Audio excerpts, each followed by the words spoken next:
Perkenalkan, saya Gilang NK Parawansa NIM 68 2018 050 dari Universitas Kristen Satya Wacana NIM 68 2018 050. Di sini saya akan mempresentasikan atau menjelaskan hasil review jurnal saya tentang teknik dan penelitian sains terapan yang berisikan tentang kanker payudara yang diterbitkan oleh Fakultas Teknik Universitas Kon Ken, Thailand yang ditulis oleh Maerja Akhil Jabar.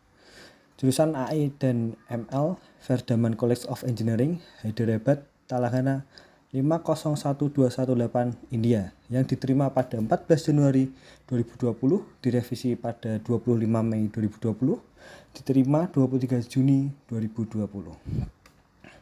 Abstrak. Kanker payudara merupakan penyebab kematian terbesar pada wanita. Klasifikasi kanker payudara dapat mencegah pasien melakukan tes tidak perlu dan dapat menentukan pengobatan yang tepat. Klasifikasi data kanker payudara menggunakan pembelajaran ensemble. Teknik pembelajaran ensemble digunakan untuk meningkatkan kinerja pengklasifikasi. Makalah ini membahas tentang membangun sistem pendukung keputusan menggunakan model ensemble yang dibangun dengan jaringan Bayesian dan fungsi basis radial.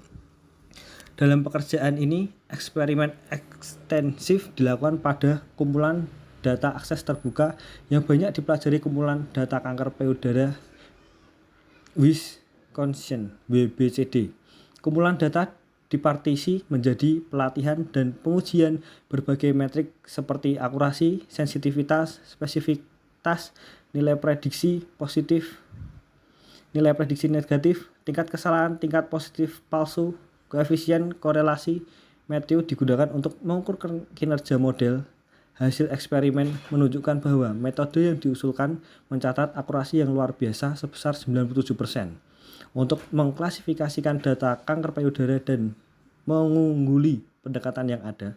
Pembelajaran ensemble yang diusulkan akan layak untuk membantu spesialis kanker dalam mengenali tumor kanker secara akurat dan membantu pasien dalam mengambil pengobatan yang tepat. Pendahuluan. Kanker payudara adalah suatu kondisi medis di mana sel-sel abnormal dan tidak terkendali tumbuh di jaringan payudara, menyebabkan tumor ganas. Kanker payudara dapat terjadi pada wanita dan pria, namun lebih umum terjadi pada wanita. Kanker payudara memiliki angka kematian dan kejadian yang tinggi. Menurut survei terbaru, kanker payudara diperkirakan mencapai 25% dari semua diagnosis kanker dan merupakan 15% dari semua kematian di antara wanita. Berikut gejala kanker payudara. Yang pertama, perubahan pada penampilan atau bentuk dan ukuran payudara. Langsung pipit pada payudara, puting susu yang baru terbalik, kemerahan di payudara, pengelupasan pada area pigmentasi kulit payudara, benjolan pada payudara. Berikut faktor-faktor resiko kanker payudara diklasifikasikan menjadi faktor yang dapat dicegah sebagai berikut. Pertama, usia lanjut. 2. Riwayat pribadi tentang kondisi payudara. 3. Riwayat kanker pribadi. 4. Menarche dini. 5. Menopause terlambat. 6. Riwayat keluarga yang terkena kanker payudara. 7. Obesitas. 8. Paparan radiasi. 9. Memiliki anak pertama setelah usia 30 tahun. 10. Nulliparitas. 11. Minum alkohol. Machine learning dalam prediksi penyakit. ML merupakan salah satu bentuk teknik kecerdasan buatan yang menggunakan berbagai metode probabilistik, statistik, dan optimasi untuk meningkatkan kinerja dari pengalaman dan data baru. Dengan machine learning, data kanker payudara yang dihasilkan lebih akurat dengan akurasi dokter 79% dan machine learning 91%. Berbagai teknik klasifikasi seperti KNN, SVM, ANN, naive Bayes, jaringan Bayesian, CNN digunakan untuk mengklasifikasikan data kanker. Berikut gambar penyebab dan faktor resiko kanker payudara. Ada family story, gen mutasi, late childbirthing, early menstruation, and late menopause atau obesitas, increased breast density, prolonged use of oral contraceptive, hormone replacement therapy after menopause, alkohol. Banyak algoritma pembelajaran mesin telah diterapkan untuk prediksi kanker payudara. Mereka menggunakan alat DWT dan BPNN untuk penyaringan dan pemrosesan gambar. Metode yang diusulkan mencatat akurasi sebesar 98,80%. Kuriwo et al. Mengusulkan pendekatan adaptive voting ensemble untuk diagnosis kanker payudara. Penulis menggunakan metode pemilihan fitur chi-square, ANN, dan regresi logistik digabungkan dan diterapkan pada kumpulan data kanker payudara. Metode mereka mencatat akurasi yang baik jika dibandingkan dengan metode lainnya.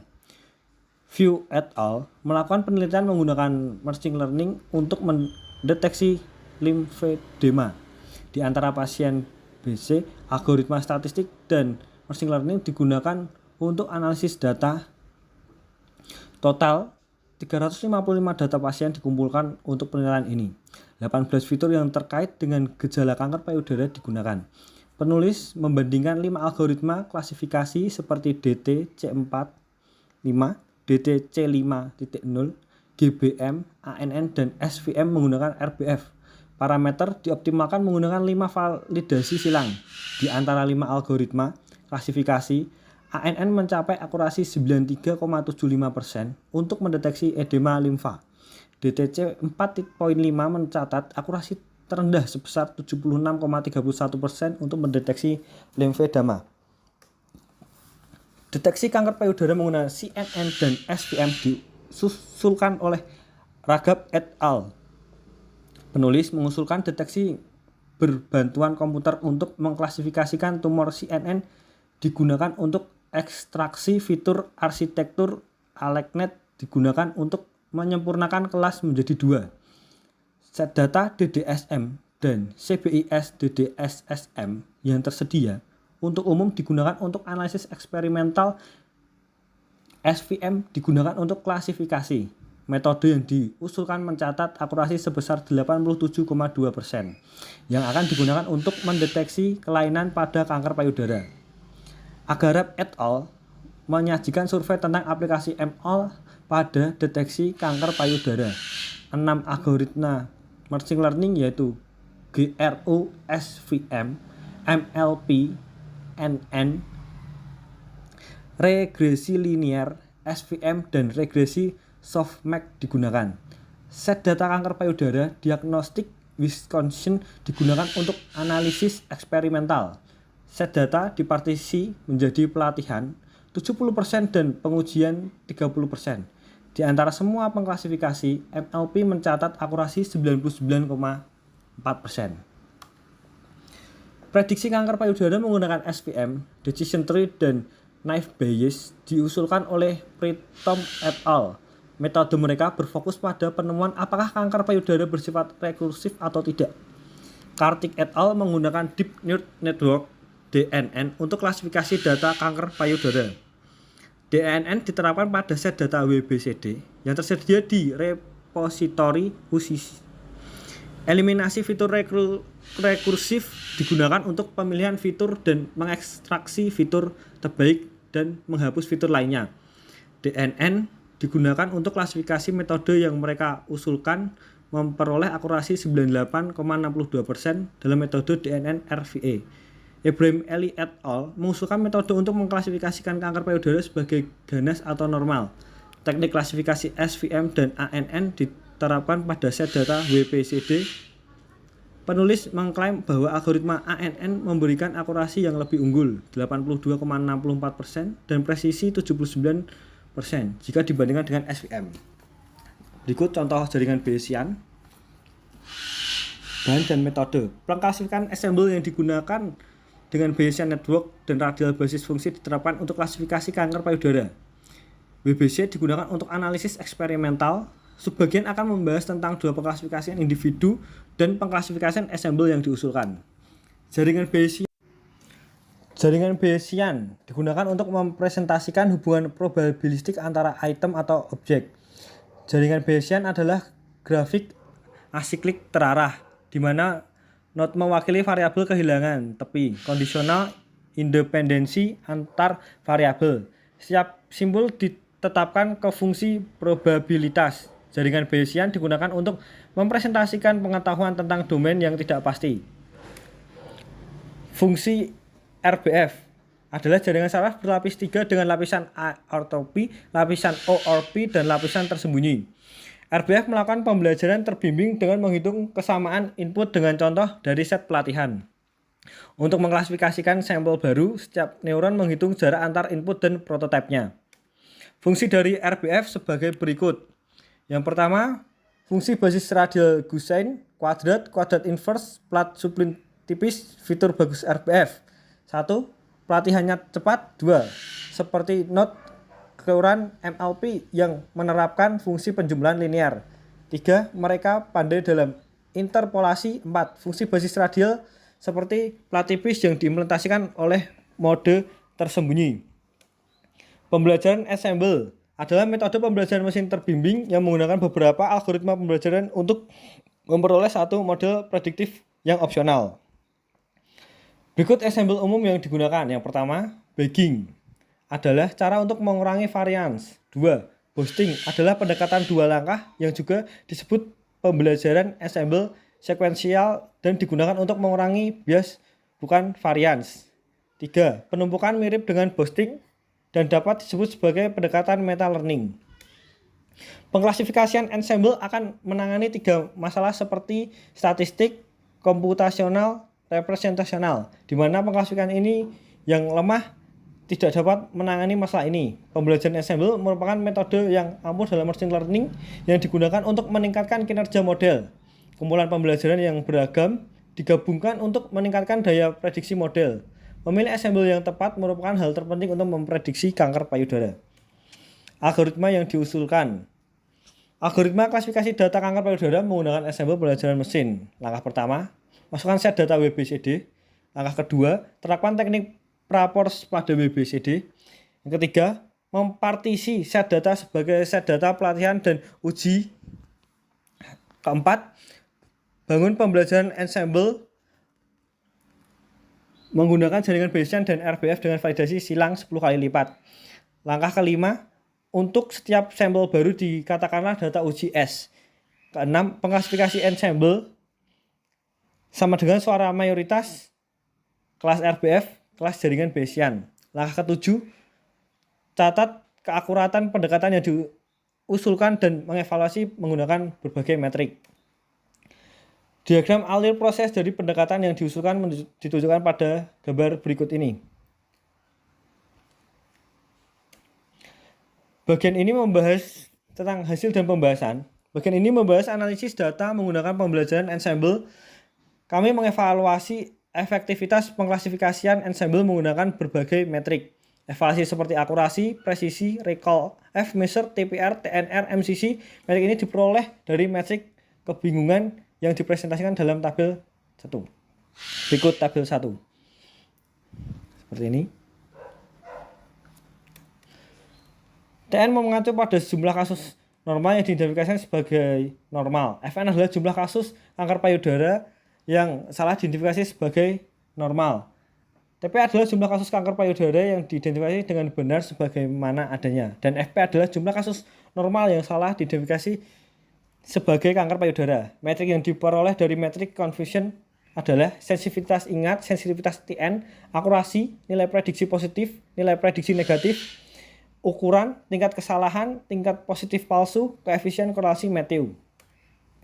Kumpulan data WPCD terdiri dari 11 atribut. Yang pertama adalah ID yang akan dihapus dari kumpulan data sebelum klasifikasi dan memiliki 69 contoh. Kumpulan data ini berisi 2 kelas baik jinak maupun ganas. Deskripsi kumpulan data disajikan dalam tabel 2. Seperti berikut deskripsi kumpulan data WPCD tabel 2.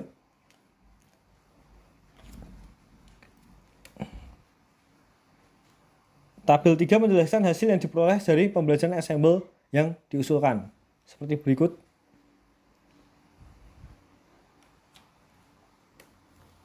Perbandingan akurasi pendekatan yang diusulkan dengan pendekatan lain yang sudah ada ditunjukkan pada tabel 4. Akurasi yang diperoleh oleh berbagai pendekatan pembelajaran mesin ditunjukkan pada tabel 4 dan gambar 4 serta gambar 5. Tabel 4 perbandingan pendekatan yang diusulkan dengan pendekatan yang ada seperti berikut. Memiliki akurasi paling tinggi 97.42 dengan pendekatan yang diusulkan, teknik yang digunakan BN plus RBF. Gambar 4 berikut memiliki akurasi di atas 90%. Gambar 5 sebagai berikut, akurasi yang diperoleh dengan berbagai pendekatan.